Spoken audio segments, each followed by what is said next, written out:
تخيلوا معايا من بعد 30 عام من الهدوء تجيكم مكالمة من واحد الشخص ما كتعرفوش ويقول لكم بكل برود أنا الأخ ديالكم وعندنا نفس الدم. كيفاش غادي يكون الإحساس ديالكم؟ هذه قصة إلهام، بنت عاشت حياتها كلها في سلام، ما عمرها شكات وما عمرها حسات بشي حاجة غريبة حتى لذاك النهار فاش غيجي هذاك الاتصال. سر كبير دفنته الأم وحقيقة مؤلمة غادي تخرج بعد 30 عام من الصمت. خليكم معايا حتى الاخر، حيت القصة ديال اليوم فيها أسرار، دموع، تضحية كتخليك تفكر وتفكر واش ديما الحقيقة كتستاهل نعرفوها.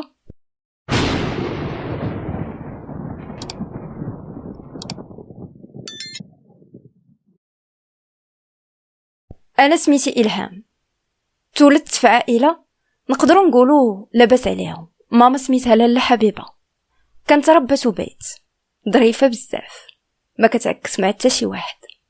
والاب ديالي سي عبد السلام كان كبير على ماما تقريبا بواحد 22 عام، ولكن الحنان ديالو كيعوض كلشي.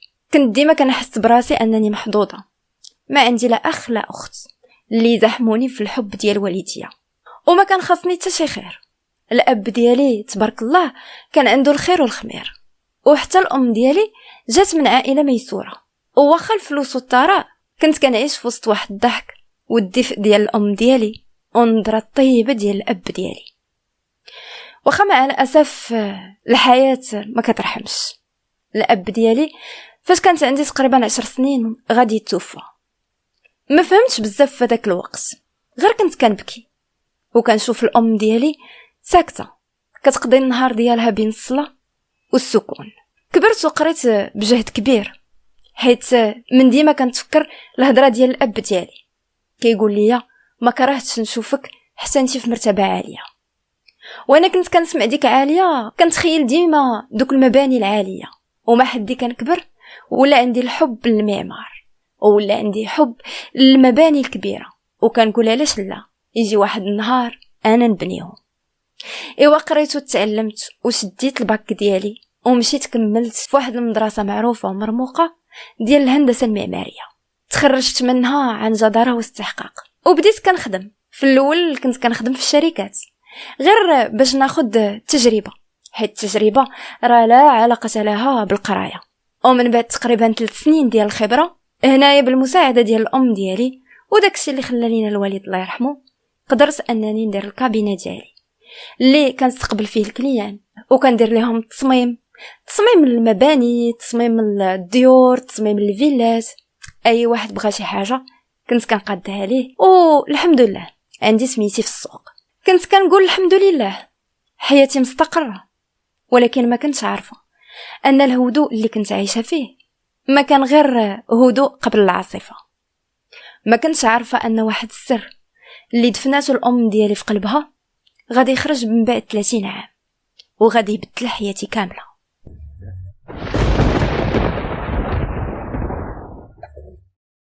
كان نهار عادي في حياتي، كما العاده كنفيق الصباح بكري، كنمشي لاصال نتريني، ومن بعد نرجع للدار نشرب القهوه ديالي ديال الصباح، نلبس حويجاتي، نبوس راس الام ديالي ونمشي للخدمه. من مورا ما كنسالي الخدمه كنرجع للدار، كتكون تقريبا الوقيته ديال العصر. كنجلس شويه مع الام ديالي نعصروا على واحد بريريت ديال اتاي، وعاد ديك ساعات نشوف اشنو نقدر ندير. ايوا داك النهار فعلا فاش وصلت الوقيته ديال العصر رجعت للدار، لقيت الام ديالي كتسبح كيف ما العاده ومعمره البراد ديال اتاي. جلست حداها جالسين كنشربوا في داك البريريد، وانا هزت التليفون ديالي وكنقلب فيه حتى جاني هنايا ميساج من واحد النمره ما كنعرفهاش. قالت لي السلام عافاك، واش انتي هي إلهام بنت لاله حبيبه، وبالكنيه وبعض المعلومات. انا تخلعت وكنقول كيفاش، ولكن جاوبت قلت ياك ماشي حد من العائله، شي حد كنعرفوه، شي واحد مثلا مشاو ليه النوامر. جاوبت ديك النمره وقلت لها ولكن شكون معايا؟ قالت لي انا سميتي سناء وواحد الانسانه من العائله، ما كرهتش انني نتصل بك، نديرو قهوه انا وياك ونعاود لك. انا تخلعت وتصدمت وما فهمتش، والام ديالي حدايا قلت ليها شوفيها شنو كاين وها شنو كاين. قالت لي ايوا صافي شوفي شكون هي هاد السيده، هيك ماشي صاحبتك من شحال هادي اولا شي صديقه ديال القرايه، ما تعرف كلشي ممكن. واش عندك شي حاجه ما يدار اليوم؟ قلت لها في الصراحه ميمتي ما عندي ما يدار ومازال ما درتش شي بلان. وهي تقول لي ايوا صافي هضري مع السيده وشوفي شنو كاين.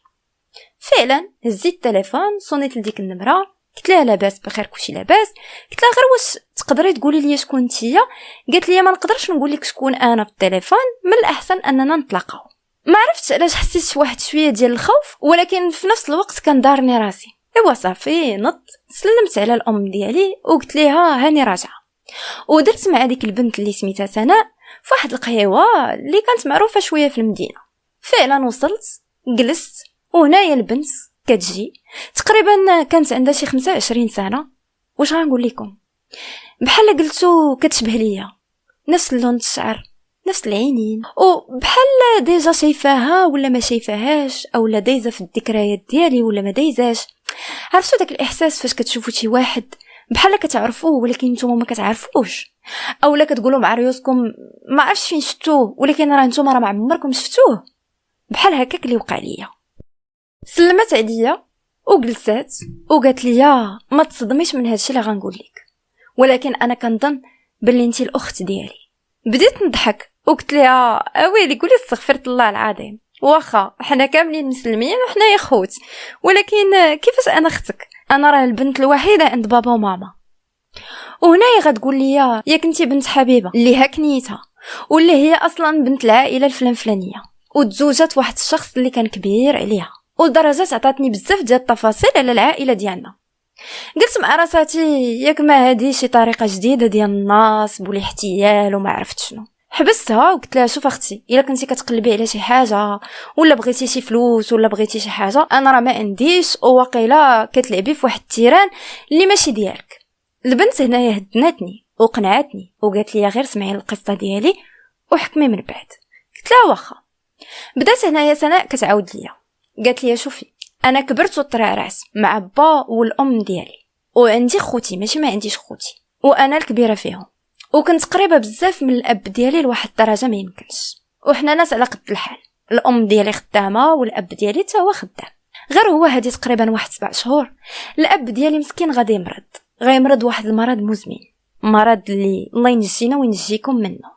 وانا اللي كنت كنوقف معاه وكنمشي معاه السبيطار ونديه ونجيبه، وبحكم القرب ديالي منه واحد الليله وانا معاه في السبيطار غادي يقول لي في خبرك بنتي انا راه عندي واحد السر دافنو وواقيلا ربي باغي ينتقم مني.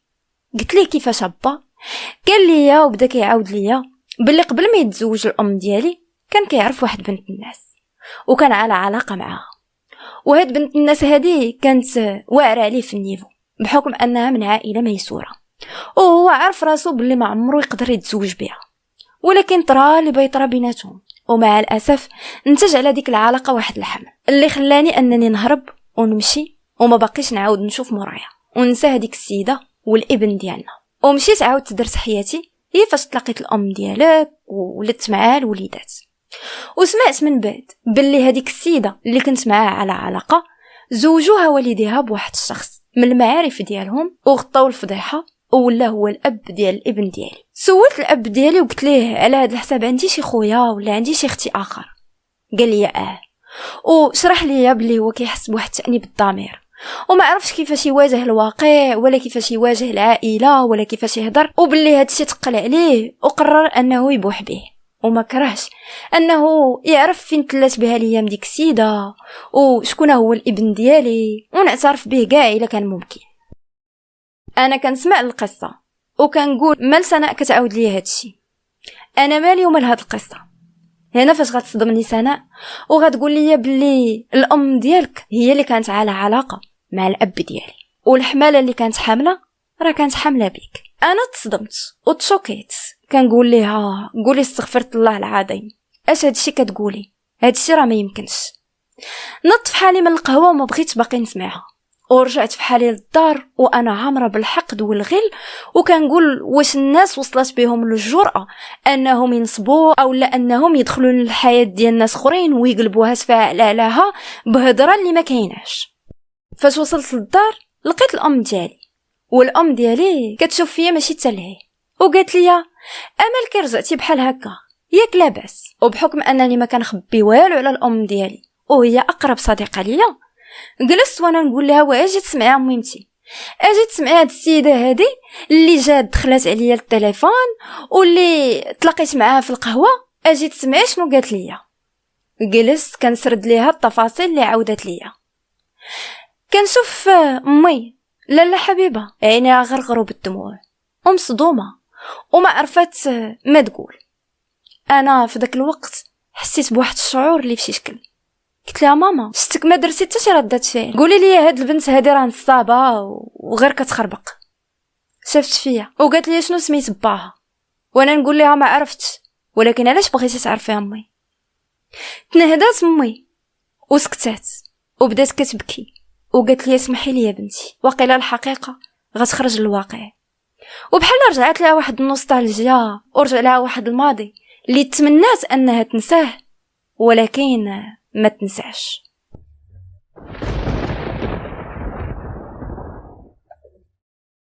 لاله حبيبه بدات كتعاود ليا وكتقول لي اسمعيني يا بنتي مزيان، وكتزوق فيا وكتقول لي ها العاره بنتي ما تسمحي ليا.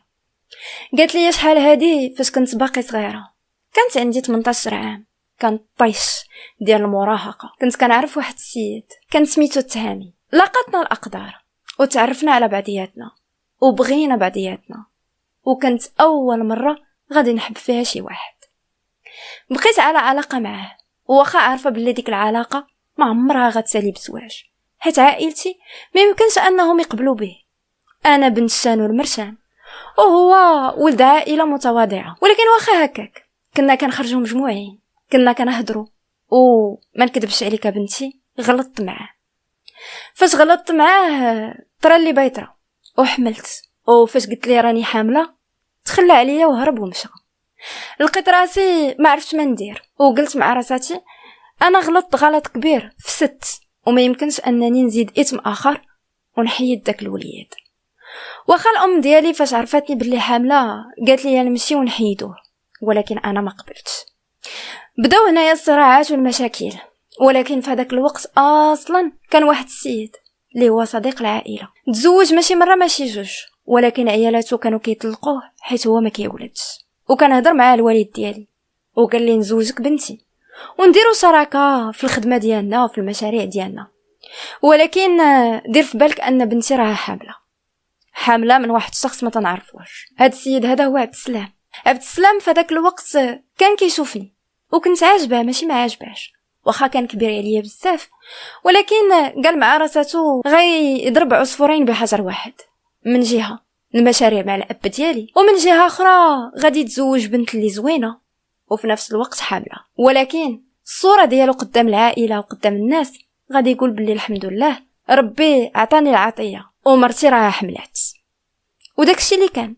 انا الام ديالك الحقيقيه يا بنتي، ولكن عبد السلام ماشي هو باك الحقيقي، وكنت خايفه كيفاش غادي يعاملك كيفاش غيكون معاك، ولكن حيت من ديما هو كان باغي شي ابن ولا شي ابنه، وحيت العاطي ما عطاش فدارك بحال بنته ورباك وكبرك وكان كيتهلا فيك، والكذوب على الله حرام.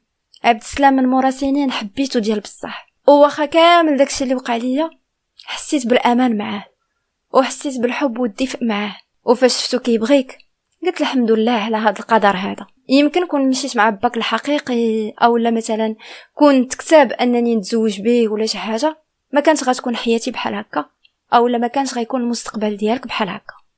ما نقدرش نوصف لكم شنو حسيت في هذيك اللحظه، بحال شي حد جردني من الروح ديالي. ما بقيتش الهام اللي كنت كنعرف، كنت كنظن ان حياتي مفهومه واضحه كل شي فيها مقاد. الام ديالي حبيبه وبا عبد السلام الله يرحمه، الدار الذكريات. ولكن منين عرفت هاد الحقيقه المره حسيت بحال كنت ساكنه في دار مبنيه على الرمل.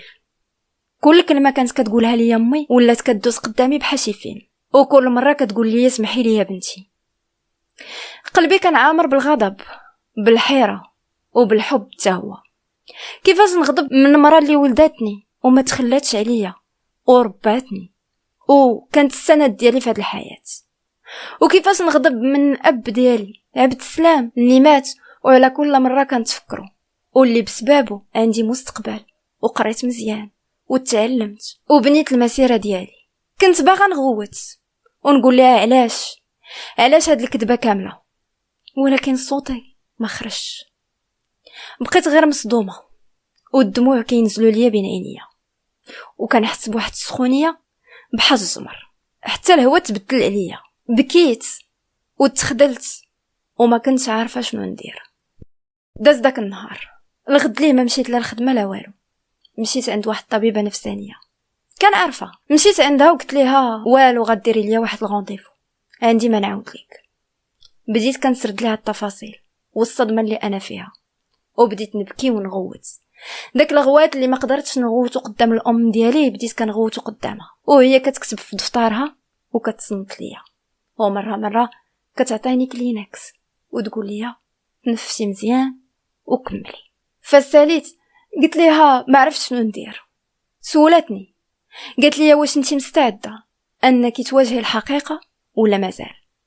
قلت لها كيفاش؟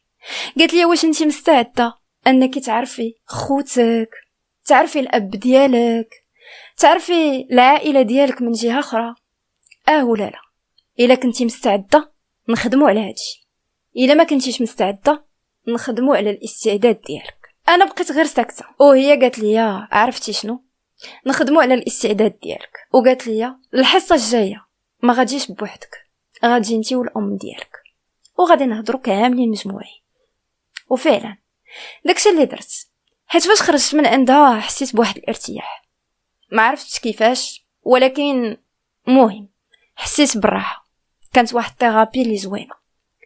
مشيت عند الام ديالي اللي واخا هكاك ما مصالحاش معاها، وقلت ليها شوفي غدا وجدي راسك، غادي نمشيو عند الطبيبه فلانيه بغات تشوفك. الام ديالي قالت لي واخا بنتي ما يكون غير خاطرك. الغد لي فاش وصل مشينا بجوج وبدينا كنتحاوروا بجوج، والام ديالي حتى هي كتبكي وكتقول سمحي لي يا بنتي على هذا الغلط. ما عمرني تخيلت ان شي نهار غتكشف الحقيقه، ولكن بصح الكذبه قد ما كانت كذبه كيجي واحد النهار ربي كيفرش كلشي. وانا دابا تفضحت وما عندي ما ندير، انتي بنتي وعينيا، واللي بغيتينا نديروها. هنايا من بعد ديك الحصه قررت انني نعرف شكون هو با الحقيقي ونعرف خوتي. هزيت النمره ديال سناء وتواصلت معها وقلت لها راه واقيلا عندك الحق، وانا مستعده انني نجلس معك، نجلس مع خوتك ونجلس مع الاب ديالك. سناء قالت لي باللي العائله مازال ما سايقينش الخبار غير هي والاب، وقالت لي باللي الا كنتي مستعده نجي عنده السبيطار تهضري معاه وتسوليه جميع الاسئله اللي بغيتي، فما كاينش مشكل. فعلا داكشي اللي درت، مشيت عند داك السيد للسبيطار، وسناء حرصات ان حتى شي واحد من العائله ديالها ما يجي هذاك الوقت. كنشوف فيه عنده بحال عينيا، داكشي علاش اختي سناء عندها نفس العينين.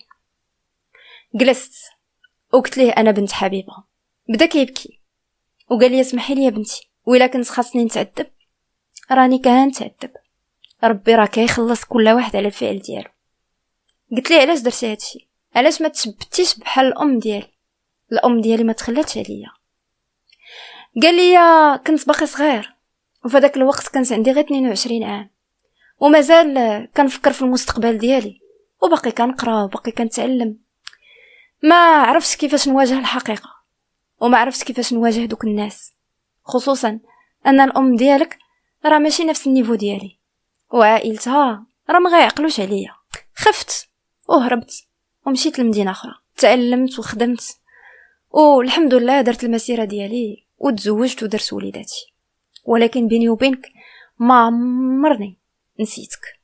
ما كنتش عارف في الاول واش عندي ولد ولا بنيه، ولكن على كل مره كنت كنتفكر حبيبه. كانت اول قصه حب في حياتي، وكانت اول علاقه ليا، وصعيب ننساها. انا من مورا ما سمعت ليه قلت ليه ودابا شنو مطلوب مني؟ علاش حتى دابا عاد كتقلب عليا؟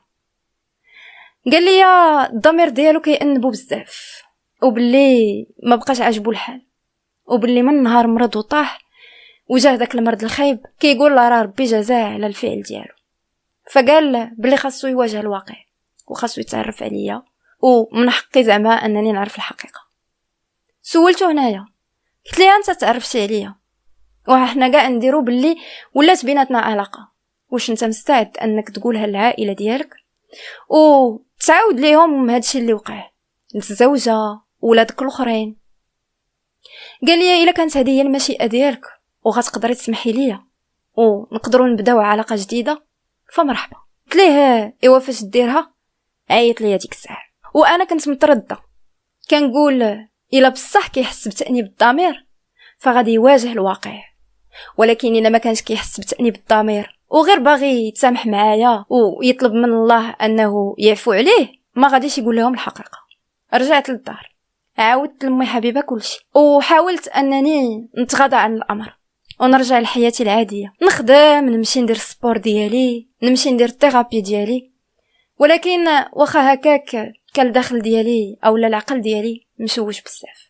مره كنت كنتفكروا علاش كنتفكروا الله اعلم. حتى جاني الاتصال من سناء كتقول لي باللي العائله راه ساقوا الخبار، وباللي الاب ديالها راه قال كلشي وفرش كلشي، وما عرفوا يكرهوه، ما عرفوا يغضبوا منه، ما عرفوا ما يديروا.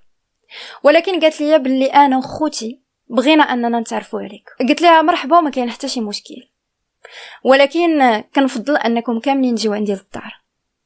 انا نصيفط لك لادريس وجيو عندي، مرحبا بكم، وغتكون حتى الام ديالي. قالت لي سناء ما كاين حتى شي مشكل. فعلا علمت العائله ديالها والاب ديالها والام ديالها وجاو. كان واحد اللقاء اللي في شي كيشوف في شي. ولكن اخر حاجه كنت كنتوقعها انا يكونوا عندي 4 ديال خوتي. وخاف الصراحه عنقتهم وبكيت وكنقول يا عندي خوتي، ولكن كنقول خوتي كبروا في وسط باهم الحقيقي وامهم الحقيقيه، وانا كبرت في وسط ام حقيقيه ولكن اب ماشي حقيقي. وقلتها ليهم حيت انا عفويه وانا كنبكي. قالوا لي الا كنتي كبرتي في كذبه فحنايا راه كبرنا في كذبه، كبرنا في الكذبه ديال ختنا اللي ما عندناش. امهم حتى هي كانت كتبكي وماما حتى هي كتبكي، والاب ديالي اللي وسطهم حتى هو كيبكي. اش غنقول لكم؟ اللي دارها الله هي اللي كاينه. ربي فرش الواقع فخاصنا نتقبلوه، وباش نتقبلوه خاصنا نسامحو. واخا هادشي خدا ليا شويه ديال الوقت، ولكن سامحت الاب ديالي الحقيقي وقلت ما فيها باس. ومع الاسف حتى هو غادي يتوافيه المنيه من مورا عام تقريبا ما كاملش غادي يموت، غير هو مات مرتاح حيت في الاخير كلشي يعرف الحقيقه. وانا بقات عندي علاقه زوينه مع خوتي، خصوصا سناء. ما عرفتش علاش ما بين خوتي هي اللي كانت قريبه ليا بزاف، كنا كنتشوفوا بزاف، كنتلاقاو بزاف، وولات كاع بعض المرات كتجي تبات عندي في الدار. ايوا هنايا ما بقاش هضره، بقاو غير الذكريات اللي كيدوزو قدامي بحال شي ظل ما باغيش يمشي.